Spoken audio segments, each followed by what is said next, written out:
இன்றும் திமுக கூட்டணிக்கு மாற்றாக ஒரு கூட்டணி தமிழ்நாட்டில் எதிர்கூட்டணி உருவாகவில்லை. அடுத்தடுத்து அமித்ஷா தமிழ்நாட்டுக்கு வருகிறார், கூட்டணியை உருவாக்க முயற்சிக்கிறார்.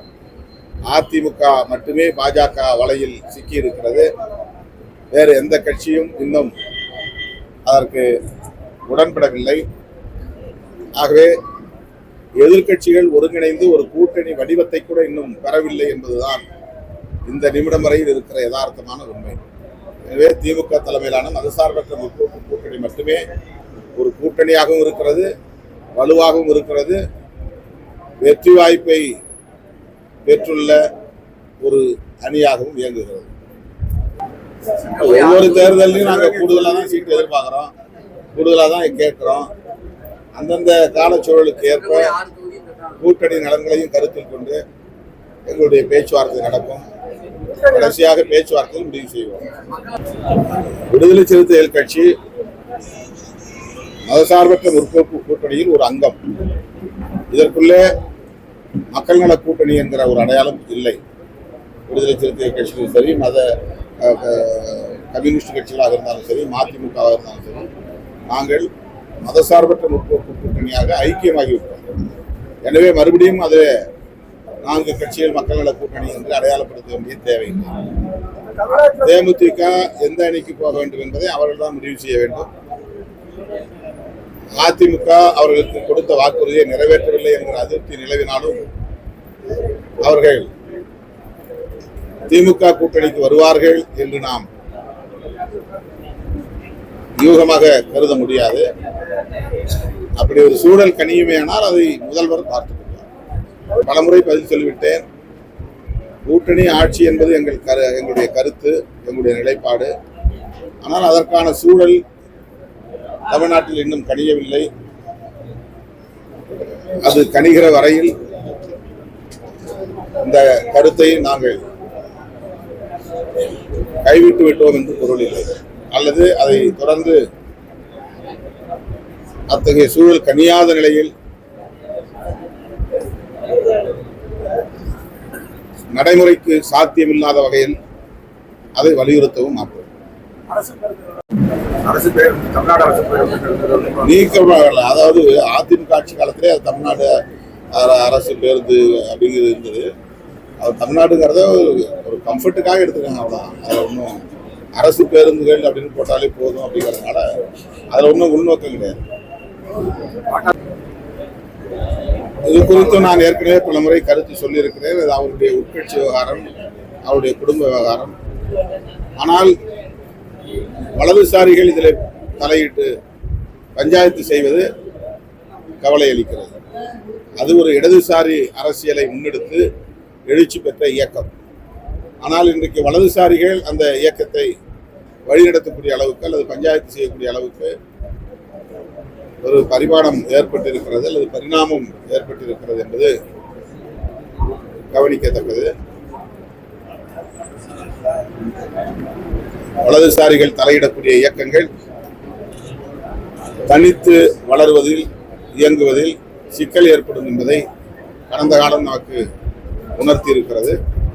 இதனை பாமக நிறுவனரும் சரி, இன்றைய பாமக தலைவரும் சரி, 2 பேருமே நன்கு அறிவார்கள்.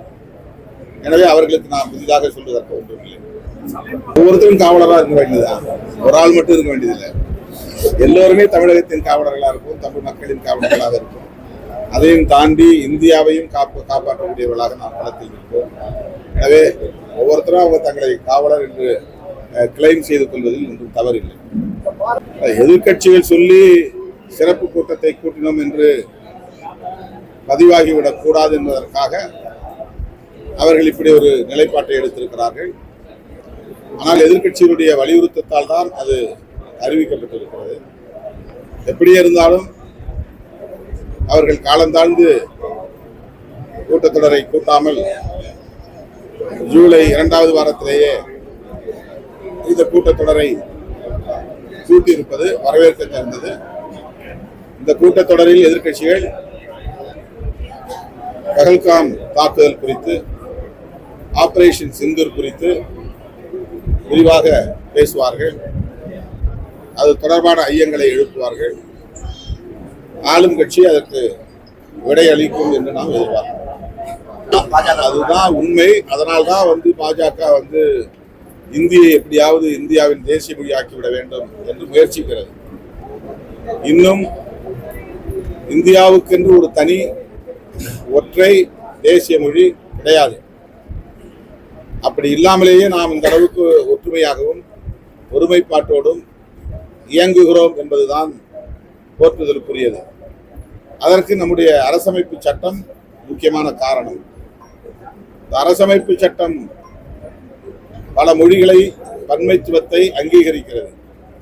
பல மதங்களை, பல தேசிய இனங்களை, பல கலாச்சாரத்தை அங்கீகரிக்கிறது.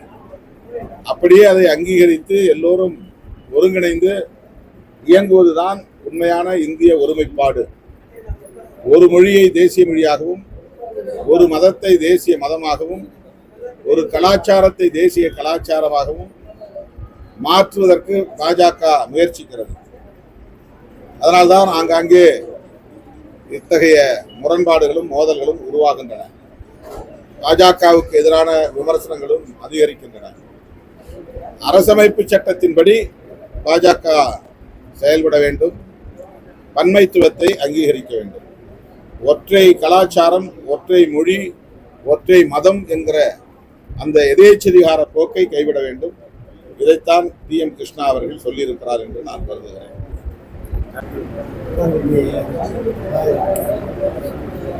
வேல்முருகன் என்ன பின்னணியில் அதை சொன்னார் என்று எனக்கு தெரியவில்லை. அவருடைய பேட்டியை இன்னும் நான் பார்க்கவில்லை. அது மாணவிகளையும் குறைத்து மதிப்பிடுவதாக அல்லது கொச்சைப்படுத்துவதாக இருக்கிறது. அப்படிப்பட்ட விமர்சனங்களை அவர் தவிர்த்திருக்கலாம் என்பது என்னுடைய கருத்து. டயா பூஸ்டர் சுகருடைய ரிமோட் கண்ட்ரோல் இனி உங்க கையில. அனைத்து மருந்து கடைகளிலும் கிடைக்கும். செய்திகளை உடனுக்குடன் தெரிந்து கொள்ள கீழ்கண்ட கேபிள் மற்றும் DTH நெட்வொர்க்குகளில் எம்நாடு செய்தி தொலைக்காட்சியை காணுங்கள். பாதகம் செய்பவரை கண்டால் நாம் பயம் கொள்ளலாகாது பாப்பா. மோதி மிதித்து விடு பாப்பா, அவர் முகத்தில் உமிழ்ந்து விடு பாப்பா. அண்மை செய்திகளை உடனுக்குடன் தெரிந்து கொள்ள இணைந்திருங்கள் எம்நாடு தொலைக்காட்சியுடன்.